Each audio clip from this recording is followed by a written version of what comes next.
Se non verranno ripristinati gli sgravi contributivi per il settore ittico, un'impresa su due rischia la chiusura.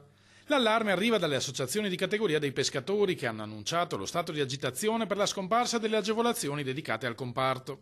Una legge nazionale, la legge 30 del 98, applicata fino a quest'anno. Ogni anno in finanziaria veniva stabilita un'aliquota progressivamente in riduzione. È uscita una circolare INPS inaspettata, un fulmine a ciel sereno.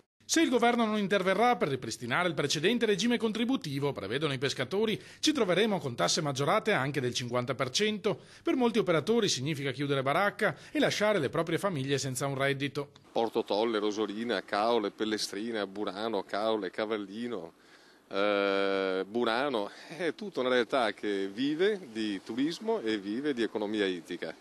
Significa un pezzo dell'economia veneta che va a remengo. Togliere gli sgravi significa condannare a morte il settore, confermano da Palazzo Balbi la Regione al fianco dei pescatori, delle cooperative ittiche e delle associazioni di categoria.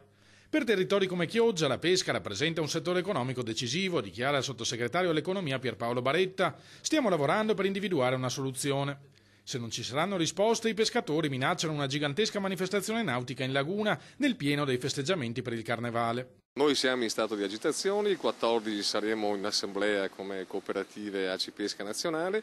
Stiamo definendo un calendario di iniziative sul territorio in tutte le marinerie pacifiche, non violente ovviamente, ma di grande spessore e di grande forza.